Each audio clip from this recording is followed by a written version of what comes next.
जय हिंद साथियों। आज से हम लोग पढ़ने वाले हैं इतिहास, हिस्ट्री।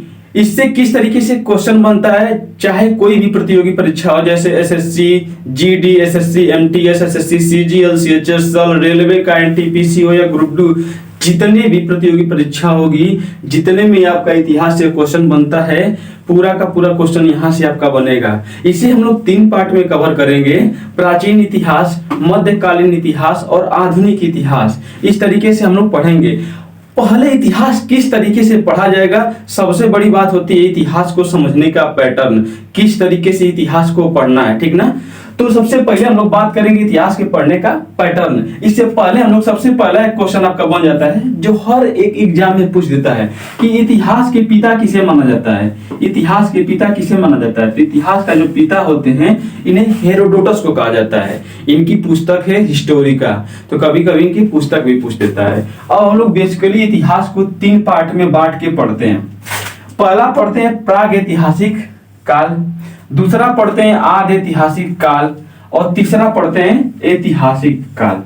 ऐतिहासिक काल, प्राग ऐतिहासिक काल क्या होता है? तो ये उस समय का कालखंड होता है बच्चों कि जिस समय न तो कुछ पढ़ा हुआ साक्ष्य मिला और न ही कुछ लिखा गया, यानी ये आदिमानव काल का साक्ष्य है। इसमें केवल पत्थरों की औजार के खोज होने के कारण या कुछ और भी बर्तन वगैरह मिलने के कारण, निध भांड वगैरह मिलने के कारण इसका आकलन किया जाता है। तो इसे क्या कहते हैं? बेसिकली हम लोग इसे ऐसे पढ़ सकते हैं कि इसे न तो लिखा गया और न ही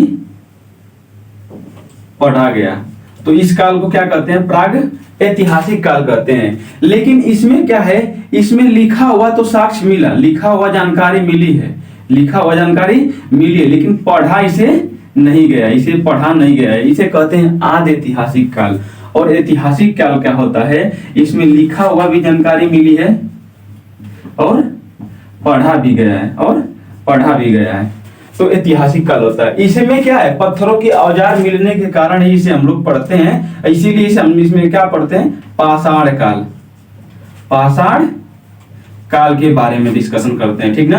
पाषाण काल पढ़ेंगे तो इसमें हम लोग पढ़ते हैं पूरा पाषाण काल क्या होता है। इस आप केवल सिलेबस आपको बता रहे हैं, पूरा आपको डिटेल में बताएंगे। इसमें पढ़ेंगे पूरा पाषाण काल क्या होती है, आग की खोज कब की गई, कुत्ता पहली बार कब पाला गया, पहला पालतू जानवर कौन था, तो पहले पढ़ेंगे पाषाण काल के बारे में, पूरा पाषाण काल, मध्य पाषाण काल, उसके बाद नव पाषाण काल।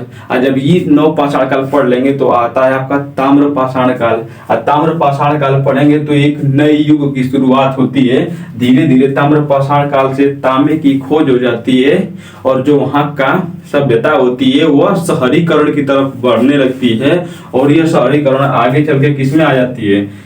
आधे ऐतिहासिक काल में, जहां लिखा हुआ साक्ष्य तो मिला लेकिन पढ़ा नहीं गया। इसमें हम लोग पढ़ते हैं सिंधु घाटी सभ्यता, सिंधु घाटी सभ्यता के बारे में पढ़ते हैं। सिंधु घाटी सभ्यता, या इसी में हम लोग पढ़ेंगे हड़प्पा सभ्यता। पढ़ेंगे अभी बढ़िया से डिस्कस करेंगे, केवल सिलेबस देखिएगा। सिंधु घाटी सभ्यता पढ़ेंगे, फिर यही पढ़ेंगे मेसोपोटामिया की सभ्यता पढ़ेंगे, फिर देखेंगे कि इनका अंत किस तरीके से हुआ, कौन कौन सा साक्ष्य मिलता है। कई लोग कहते हैं कि आर्य लोग आक्रमण करके सिंधु घाटी सभ्यता का सर्वनाश कर दिए, कई लोग कहते हैं कि बाढ़ आने के कारण इस सभ्यता का नाश हो गया। तो देखेंगे हम लोग किस तरीके से इसका नाश हुआ। फिर उसके बाद जब ये काल खत्म होता है तो इस काल के बाद आता है आपका ऐतिहासिक काल, जहां लिखा हुआ साक्ष्य तो मिला है और पढ़ा भी गया है, लिखा हुआ साक्ष्य मिला है और पढ़ा भी गया है। इस काल को हम लोग देखते हैं जब आर्य आए थे मध्य एशिया के खैबर दर्रा। मध्य एशिया में आपसे क्वेश्चन में पूछ देता है कितने देश आते हैं, तो 5 देश आते हैं: कजाकिस्तान, किर्गिस्तान, तजाकिस्तान, तुर्कमेनिस्तान और उज्बेकिस्तान। ये सेंट्रल एशिया की 5 देश हैं। तो जो आर्य लोग आए थे इसी सेंट्रल एशिया से आए थे। और सबसे ज्यादा क्वेश्चन ये भी पूछ देता है कि कहां से आए थे, तो भारत में प्रवेश किए थे खैबर दर्रा से, खैबर दर्रा से, ठीक ना, खैबर दर्रा से। अक्सर आपसे कोई भी क्वेश्चन पूछेगा, आगे बताएंगे सिकंदर भारत के दर्रे से आया, खैबर दर्रे से आया। बहुत सारे जो विदेशी आक्रमण हुए इसी दर्रे के कारण हुए, इसी दर्रे से सभी लोग आए हैं, ठीक ना। उसके बाद हम लोग पढ़ेंगे ऐतिहासिक काल। तो जब आर्य लोग आए तो आर्य लोग पढ़े लिखे थे, ठीक ना, वो संस्कृत बोलते थे, ठीक ना, संस्कृत बोलते थे। संस्कृत बोलने के कारण ये वो लोग ज्यादातर संस्कृत भाषा लिखते थे और इसके लिए वो लोग अपने आप को उच्च श्रेणी में मानते थे, ठीक ना। तो इसीलिए हम लोग इसे, जो आर्य लोग आए थे, इसे हम लोग क्या पढ़ते हैं, ऐतिहासिक काल के अंतर्गत पढ़ते हैं, ठीक ना। और इसी ऐतिहासिक काल को फिर हम लोग क्या पढ़ते हैं, 3 पार्ट में पढ़ लेते हैं हम लोग, प्राचीन इतिहास, मध्यकालीन इतिहास और आधुनिक कालीन इतिहास। इस 3 पार्ट में हम लोग पढ़ते हैं। यहाँ देखेंगे हम लोग प्राचीन इतिहास में सबसे पहले ही आपको बताएंगे सिंधु घाटी जो सभ्यता थी, पूछता है कि सबसे पहली शहरी सभ्यता कौन सी थी। सिंधु घाटी सभ्यता शहरी सभ्यता थी। उसके बाद जब इसका विनाश हो जाता है तो पहली बार आर्य लोग आते हैं मध्य एशिया से, खैबर दर्रा से होते हुए, जिसे हम लोग इसमें पढ़ते हैं आर्य काल या वैदिक काल में पढ़ते हैं, ठीक ना, आर्य काल या वैदिक काल। कभी कभी आपसे सन पूछ लेता है तो ये 2500 से बीसी से 1750 बीसी के बीच आए थे, ठीक ना, 1750 बीसी के बीच आए थे, ठीक ना। यानी आज से बात किया लगभग 3000 साल पहले की घटना है, ठीक। इस सारे चीजों के बारे में आगे चर्चा करेंगे हम लोग ना। उसके बाद वैदिक काल पढ़ेंगे। तो वैदिक काल सबसे पहले पूछता है वैदिक काल कौन सी सभ्यता थी, तो ग्रामीण सभ्यता थी वैदिक काल। इसका जब हम सन पढ़ते हैं तो इसे बेसिकली 2 पार्ट में पढ़ते हैं। पहला आता है आपका 1500 से 600, 1500 से 600, इसी को 2 पार्ट में पढ़ते हैं, एक 1500 से 1000 बीसी, ठीक ना। बीसी का मतलब होता है बिफोर क्राइस्ट, ठीक है, ईसा मसीह से पहले की, जो जन्म से पहले की घटना थी उसे बीसी में पढ़ते हैं। उसके आगे की घटना को एडी में पढ़ते हैं, एनो डोमिनी, ठीक ना। ये सीधा चलता है, ये उल्टा चलता है। उसके बाद दूसरा काल जो पढ़ते हैं हम लोग 1000 से 600 बीसी तक पढ़ते हैं। उसके बाद इसे हम लोग कहते हैं पूर्व वैदिक काल, इसे पढ़ते हैं हम लोग उत्तर वैदिक काल, उत्तर वैदिक काल। और यहीं पे उत्तर वैदिक काल में पहली बार इलाहाबाद के अतरंजी खेड़ा से लोहे की खोज हो जाएगी। और जब लोहे की खोज हो जाएगी तो लोहे से लोग खुरपी, कुदाल, हंसुआ सब कुछ बनाने लगेंगे, तलवार, भाला बनाने लगेंगे। लोग अपने लाभ के चक्कर में क्या करेंगे, एक दूसरे कबीले पे आक्रमण करेंगे और यही कबीला आगे चल के कुल बनेगा, कुल से कुल बनता है, कुल से ग्राम बनता है, ग्राम से ग्रामीण जनपद बनेगा और इसी जनपद से महाजनपद बनेगा। यहाँ टोटल 16 महाजनपद आपका होगा, 16 महाजनपद आपका होगा। और इन 16 महाजनपदों में एक एक महाजनपद आपस में लड़ाई करेंगे और एक एक महाजनपद पे कब्जा करते जाएंगे और इसी के आगे स्टार्ट हो जाएगा आपका, इसी में से सबसे बड़ा महाजनपद निकल के आएगा मगध महाजनपद, मगध महाजनपद। क्वेश्चन आपसे डायरेक्ट पूछता है कि मगध महाजनपद में सबसे ज्यादा क्वेश्चन पूछा है, समझिएगा एक बार। क्वेश्चन पूछता है मगध महाजनपद में शासन करने वाले कितने वंश थे, तो कितने वंश थे, 7 वंश थे, ठीक ना, 7 वंश थे। इन सब के बारे में पूछता है। उसके बाद जब महाजनपद पढ़ेंगे तो यहीं पे कुछ धर्म के बारे में आपको पढ़ना पड़ेगा, जैसे बौद्ध धर्म, जैन धर्म, फिर उसके बाद आजीवक संप्रदाय, मुस्लिम धर्म, इन सारे चीजों के बारे में हम लोग चर्चा करेंगे।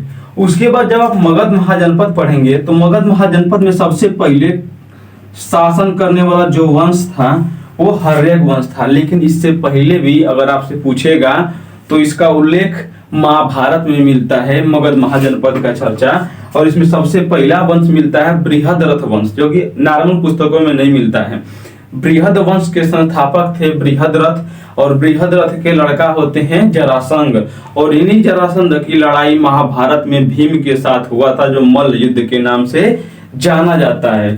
तो यहाँ पढ़ेंगे। और भीम के जरासंध के बाद आता है रुपुंजय।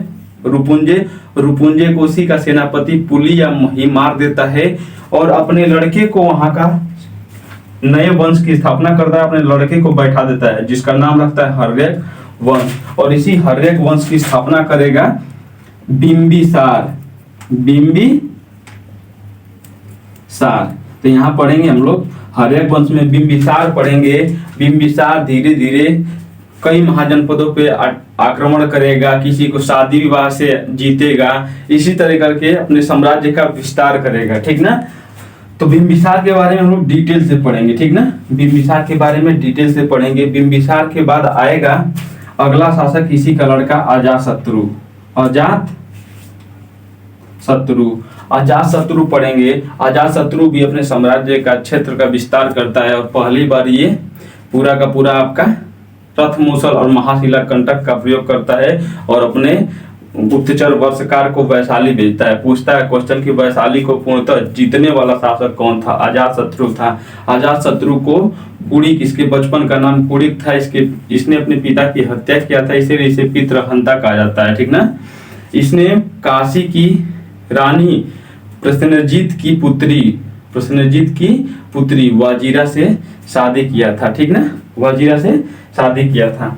उसके बाद अजातशत्रु के बाद अगला शासक आएगा आपका, अजातशत्रु के बाद उदायन को पढ़ेंगे। क्वेश्चन पूछता है पाटलिपुत्र को बसाने वाला कौन था? तो पाटलिपुत्र को बसाने वाला कौन था? उदायु था। उदायन कई बार आपको अजातशत्रु मिल जाएगा लेकिन आप उसे काट देंगे, अजातशत्रु नहीं होगा, उदायन होगा, ठीक ना।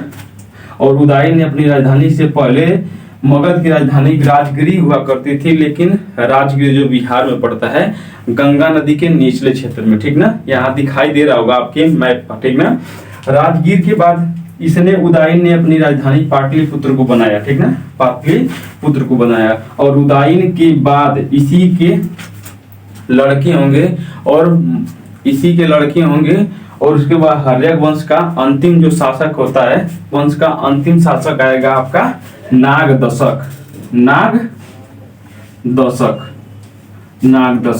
नागदशक को अब इसी का जो सेनापति होगा नागदशक को मार के शिशुनाग अगला वंश की स्थापना करेगा, जिसे पढ़ते हैं हम लोग शिशुनाग वंश में। तो अगला वंश कौन सा आएगा? शिशुनाग वंश। शिशुनाग वंश में दो शासक के बारे में पढ़ना। एक शिशुनाग वंश के बारे में, शिशुनाग वंश के संस्थापक कौन थे? केवल आपको जानना है, जितना एसएससी का एग्जाम होगा उसमें केवल प्रारंभ स्टार्टिंग का जो स्थापना करने वाला होता है और जो अंतिम शासक होता है, यही क्वेश्चन आपसे पूछ देता है, ठीक ना। तो यही भी आपको क्लियर होगा। शिशुनाग वंश की स्थापना किसने किया था? शिशुनाग ने किया था। शिशुनाग ने जो राजधानी पाटलिपुत्र थी, पाटलिपुत्र से अपनी राजधानी को वैशाली लेके चला गया। और उसके बाद इसका अगला शासक आता है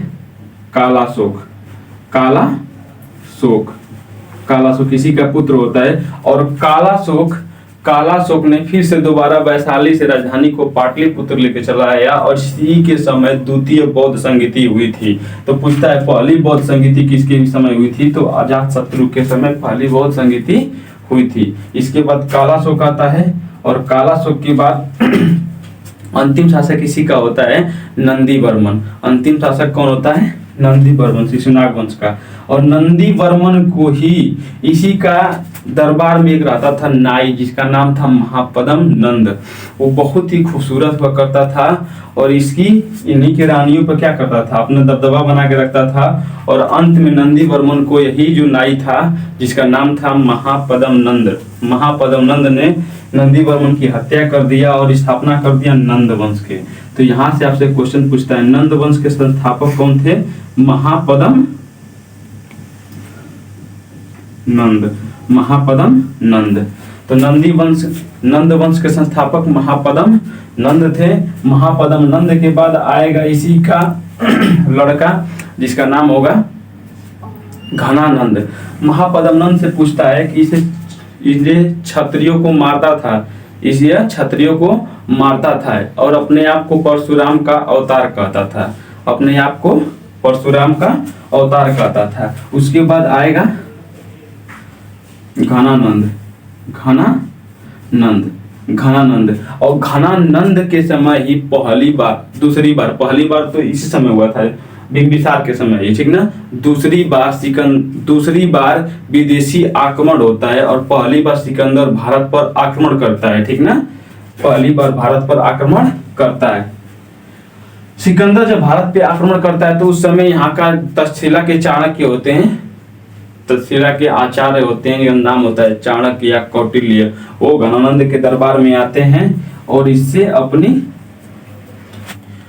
कौटिल्य आते हैं और सिकंदर के आक्रमण के बारे में घनानंद को बताते हैं। लेकिन घनानंद दारू और शराब के नशे में इतना मग्न था कि इन्हें कौटिल्य को बाहर निकलवा देता है, उनकी चोटी पकड़ के उनको बाहर निकलवा देता है। और उसी समय जो चाणक्य थे वो इनको श्राप देते हैं, कहते हैं तुमने मेरा शिखा खोली है, एक दिन मैं तुम्हें पूरा का पूरा तुम्हारे साम्राज्य से ही अस्तित्व मिटा दूंगा।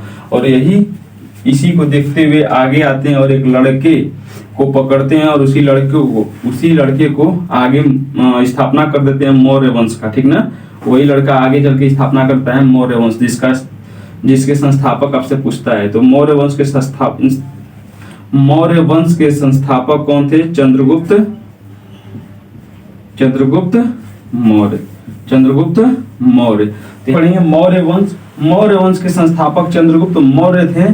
चंद्रगुप्त मौर्य के बाद आता है, उन्हीं का पुत्र होता है बिंदुसार बैठता है, आजीवक संप्रदाय को मानता था बिंदुसार, और बिंदुसार का ही पुत्र होता है अशोक आएगा। अशोक के समय में ही आपका कलिंग का युद्ध होगा, और कलिंग के युद्ध के बाद इसका मानसिक परिवर्तन हो जाएगा और ये अपने आप को बौद्ध धर्म को अपना लेगा, ठीक ना। बौद्ध धर्म को अपना लेगा। फिर अशोक के बाद ही जो होता है आपका मौर्य काल का विघटन होने लगता है।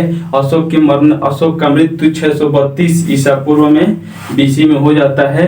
उसके बाद अगला शासक बनता है कुणाल, जो योग्य शासक नहीं रहता है। और अंतिम शासक पूछता है मौर्य काल का अंतिम शासक, तो मौर्य काल का अंतिम शासक बृहद्रथ था। मौर्य वंश का अंतिम शासक बृहद्रथ था।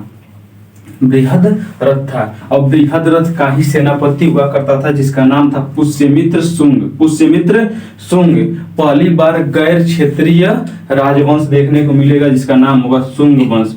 पुष्यमित्र शुंग बृहद्रथ का सेनापति था, और उसने बृहद्रथ को मरवा दिया और एक नए वंश की स्थापना कर दी, जिसे कहा जाता है शुंग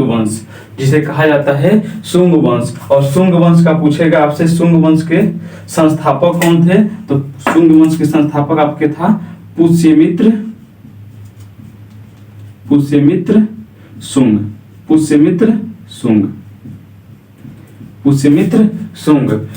पुष्यमित्र शुंग के बाद ही इसका अगला शासक बनता है, इसी का पुत्र होता है अग्निमित्र के बाद अगला शासक आता है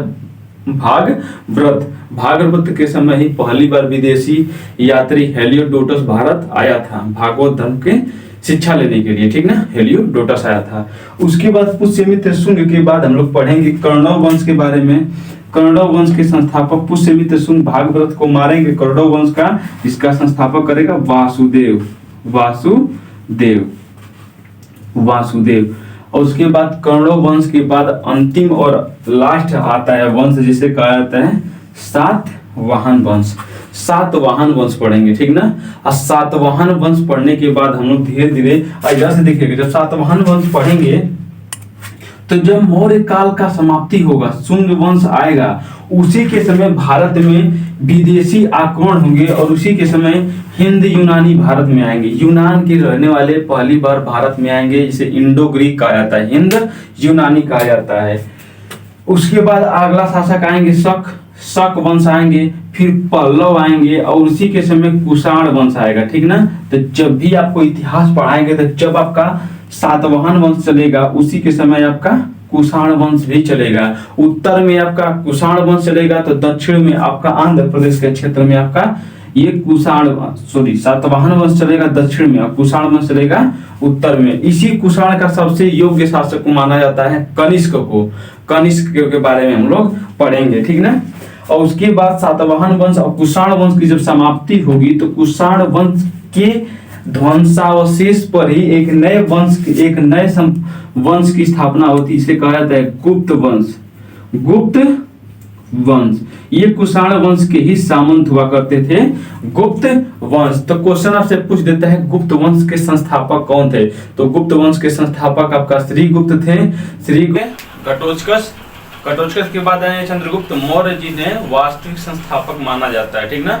चंद्रगुप्त मौर्य का ही लड़का होगा समुद्रगुप्त, जिसे नेपोलियन कहा जाता है तथा लिच्छवी दौहित्र कहा जाता है। उसके बाद समुद्रगुप्त के दो लड़के होंगे, एक का नाम होगा रामगुप्त, दूसरे का नाम होगा चंद्रगुप्त द्वितीय। और आगे चल के ही चंद्रगुप्त द्वितीय विक्रमादित्य की उपाधि लेते हैं, चंद्रगुप्त द्वितीय विक्रमादित्य के नाम से जाने जाते हैं। इसीलिए गुप्त काल को स्वर्ण काल कहा जाता है। एक क्वेश्चन कई बार पूछा हुआ है कि किस काल को स्वर्ण काल कहा जाता है? तो गुप्त काल को स्वर्ण काल कहा जाता है। फिर जब पढ़ेंगे तो उसके बाद आएगा आपका गुप्तोत्तर काल। गुप्तोत्तर काल में क्या पढ़ेंगे? जब गुप्त वंश का पतन होगा तो गुप्त वंश का ही कुछ सामंत होंगे और उस सामंत क्या करेंगे? पुष्यभूति वंश की स्थापना करेंगे। कई बार पूछता है वर्धन वंश इसी को कहा था या पुष्यभूति वंश? तो पुष्यभूति वंश के संस्थापक कौन थे? ठीक है, पुष्यभूति वंश के संस्थापक कौन थे? तो पुष्यभूति वंश के संस्थापक पूछ देता है आपसे। उसके बाद आगे पढ़ेंगे पुष्यभूति वंश में हम लोग पढ़ेंगे हर्षवर्धन के बारे में, फिर राजपूत वंश पढ़ेंगे। और जब राजपूत वंश पढ़ेंगे तब तक इधर आपका जो आपका इधर का क्षेत्र ईरान वगैरह के क्षेत्र के साइड में आपका सऊदी अरब के क्षेत्र में छोटे छोटे कबीले होंगे और उन्हीं कबीलों में 570 में हजरत मोहम्मद साहब का जन्म होता है और 610 ईस्वी में उन्हें हीराकुंड नामक गुफा से ज्ञान की प्राप्ति हो जाती है और वहीं से उन्हें कहा जाता है कि हीराकुंड गुफा में गए थे और वहीं से उन्हें जुबरियल नामक व्यक्ति ने उन्हें एक कुरान की पुस्तक दिया था और उसी को बाहर लेकर आते हैं और वहीं से मुस्लिम धर्म की स्थापना हो जाती है। ठीक ना। उसके बाद 632 ईस्वी में हजरत मोहम्मद साहब का मृत्यु होगा। तो मृत्यु के बाद उनके जो अलग अलग आएंगे इनके नीचे वाले उन्हें कहा जाता है खलीफा और वही खलीफा अलग अलग वंश की स्थापना कर देते हैं। उसी वंश में से एक आता है आपका अरब आक्रमणकारी और अरब आक्रमणकारी में आप पढ़ेंगे मोहम्मद बिन कासिम के बारे में, सबसे पहले भारत में जजिया कर लगाने वाला। फिर वहां से पढ़ेंगे आप तुर्क में पढ़ेंगे आप सुबुतगीन के बारे में, महमूद गजनवी के बारे में, गौरी के बारे में। और जब गौरी के बारे में पढ़ेंगे तो गौरी के समय ही आप पढ़ेंगे तराइन का प्रथम युद्ध 1191, तराइन का द्वितीय 1192 में मोहम्मद गौरी और पृथ्वीराज चौहान के बीच लड़ा गया था, जिसमें पहला युद्ध में गौरी हार जाता है लेकिन दूसरे युद्ध में गौरी जीत जाता है। जब इतना पढ़ेंगे तो यही गौरी के ही गुलाम हुआ करते थे, जिसमें कुतुबुद्दीन ऐबक बहुत 3 गुलाम ज्यादा फेमस थे, कुतुबुद्दीन ऐबक, और इसी के नाम पे क्या बन जाता है? गुलाम वंश पड़ जाएगा। तो पढ़ेंगे उसी में मध्यकालीन इतिहास में ही गुलाम वंश, फिर खिल्जी वंश, उसके बाद तुगलक वंश पढ़ेंगे। तुगलक वंश पढ़ने के बाद फिर पढ़ेंगे हम लोग सैयद वंश, उसके बाद लोधी वंश। और लोधी वंश के समय ही बाबर आक्रमण करेगा और पानीपत के पहले युद्ध में 1526 में इब्राहिम लोदी और बाबर के बीच आक्रमण होगा, जिसमें युद्ध में इब्राहिम लोदी हार जाएगा और आगे चल के यही मुगल वंश का स्थापना हो जाएगा। फिर उसके बाद पढ़ेंगे बाबर के बाद हुमायूं पढ़ेंगे, हुमायूं के बाद अकबर पढ़ेंगे, अकबर के बाद जहांगीर पढ़ेंगे और जहांगीर का लड़का होगा शाहजहां, शाहजहां के बाद औरंगजेब पढ़ेंगे। और तब तक इधर आपका आधुनिक इतिहास में यूरोपीय कंपनियों का आगमन आप पढ़ेंगे। उसी समय सबसे पहले यूरोपीय कंपनी पुर्तगाल आई, फिर डच आई, फिर ईस्ट इंडिया कंपनी आई, फिर स्वीडन आई और लास्ट में फ्रेंच ईस्ट इंडिया कंपनी आती है। इनकी स्थापना भी पूछता है। उसके बाद जब ये लोग आए तो ये कंपनियां आपस में ही प्रतिस्पर्धा कर रही थी, यहाँ पे से ज्यादा क्या संपत्ति को यूरोप में ले जाने के लिए, और इन्हीं प्रतिस्पर्धा में कई कंपनियां यहाँ से चली जाएंगी और अंत में बच जाएगी ईस्ट इंडिया कंपनी। और ये ईस्ट इंडिया कंपनी बंगाल पे आधिपत्य करेगी। बंगाल में आप पढ़ेंगे ये प्लासी के युद्ध के बाद फिर पढ़ेंगे बक्सर का युद्ध। वैसे ही उसके बाद बंगाल पे आक्रमण करने के बाद अवध पे कब्जा करेंगे और उसके बाद हैदराबाद पे, फिर मराठों पे, सिख पे, अफगान पे और मैसूर, इन सभी क्षेत्रों पे कब्जा कर लेंगे। तो पूरा का पूरा भारत को उपनिवेश बना देंगे। और यहाँ से उपनिवेश के बाद उपनिवेशवाद पढ़ते हैं हम लोग। उपनिवेशवाद में यहाँ रेगुलेटिंग एक्ट पढ़ते हैं और रेगुलेटिंग एक्ट के बाद गवर्नर जनरल को पढ़ेंगे। यहाँ पर गवर्नर जनरल के बाद 1857 की घटना पढ़ेंगे। और उसके बाद सबसे ज्यादा इतिहास का जो क्वेश्चन जहां से बनता है वो हो जाता है राष्ट्रीय आंदोलन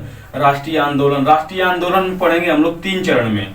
पहला पढ़ेंगे उदारवादी युग, जो 1885 से कांग्रेस की स्थापना के बाद ही राष्ट्रीय आंदोलन माना जाता है। 1885 के बाद की घटना।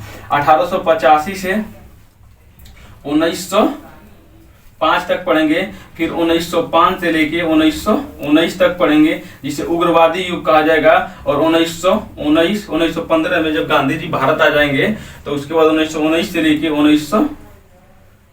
1947 जब तक भारत आजाद हो जाएगा तब तक की घटना को पढ़ते हैं गांधीवादी युग में। तो ये तो केवल आपका सिलेबस था फ्रेंड्स। आगे हम लोग पूरे के पूरे हिस्ट्री के बारे में पढ़ेंगे और देखेंगे कि 1 या 2 लेक्चर में पूरा का पूरा इतिहास को खत्म किया जाएगा। अगर ये वीडियो अच्छे लगे तो वीडियो को लाइक सब्सक्राइब शेयर करिएगा और चैनल को सब्सक्राइब इसलिए कर लीजिएगा क्योंकि अगली जो इतिहास का वीडियो लेकर आएंगे वो आपके लिए काफी महत्वपूर्ण होगा। तो मिलते हैं अगले वीडियो में, तब तक के लिए बाय बाय, टेक केयर, जय हिंद।